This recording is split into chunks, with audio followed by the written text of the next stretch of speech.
We're joined by the Chief Minister of Jammu and Kashmir, Mr. Omar Adbullah. Sir, thank you very much for speaking to us. A massive row has erupted over this comment that one of the ministers in the centre has made over Article 370. What do you think? Should this have been one of the first things that came out of from the new government on the first day? I don't think this is something that should have come out of the new government at all, except in light of recommendations of various experts that have dealt with the state of Jammu and Kashmir, that have talked about looking at a political package for Jammu and Kashmir and a restoration of the eroded autonomy that the state enjoyed between 1947 and 53. To talk about revocation of Article 370 is an extremely dangerous move. I can understand the BJP making a political issue out of this in elections, but that is election talk. Reality is that there is no way of doing it without threatening the constitutional relationship between Jammu and Kashmir and India. And I think this is a fact that unfortunately the minister is not fully aware of. Okay, this question is on the same lines. You said if anything is done to Article 370, the link between Jammu and Kashmir and India will be at question. How is that possible? Is it technically at all possible that Article 370 can even be touched constitutionally? The only way to revoke Article 370 is on the back of a recommendation from the Constituent Assembly. The Constituent Assembly is the body that ratified accession of Jammu and Kashmir to India. It ratified the constitutional relationship between the two entities. Were you to recall a Constituent Assembly, you would reopen the entire debate about the accession of Jammu and Kashmir to India. Now, if that is something the BJP is willing to do, particularly in this day and age, then nobody can stop them. But for that, as I said, they will have to, it's not an assembly legislation that will do it. It is a constituent assembly resolution that will form the basis of revocation of Article 370. They want to recall a constituent assembly, that's up to them. So, correct me if I'm wrong, and this constituent assembly will have members from the part which is not with India as of now, right? Well, considering that we claim the entire state of Jammu and Kashmir as ours,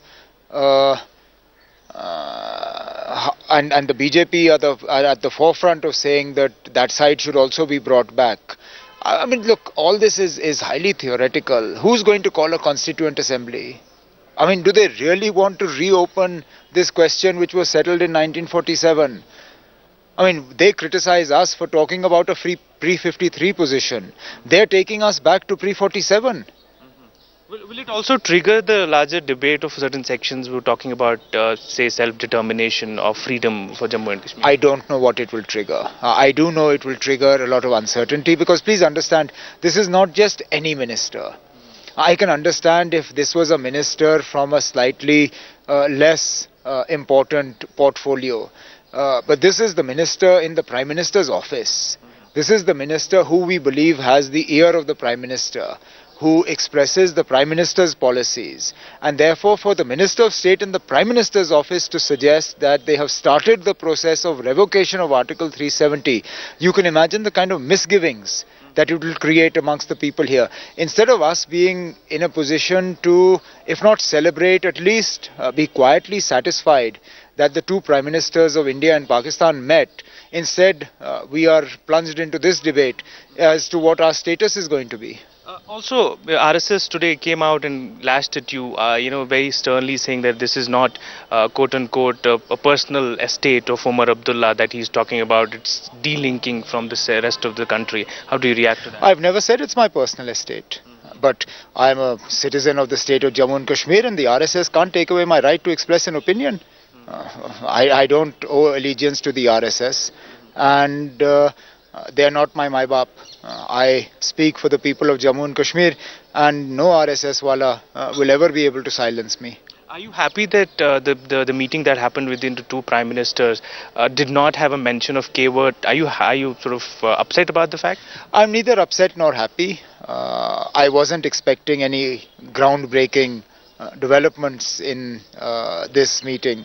I always understood that this by its very nature of being a first meeting between the two, was going to be an exercise in building some sort of relationship. The fact that they discussed each other's mothers and stuff like that, good. I mean, it sort of establishes a commonality that works well for the future. I don't think we can ignore Kashmir entirely. I believe Mr.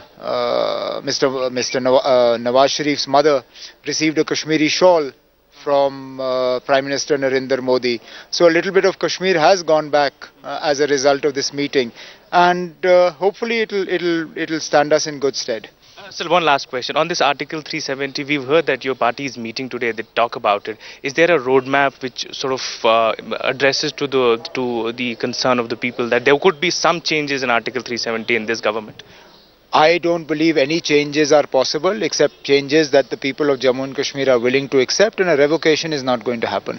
Thank you very much. That was the Chief Minister Omar Adbullah speaking with Headlines Today. With cameraman Roof Shujaul Haq in Srinagar for Headlines Today.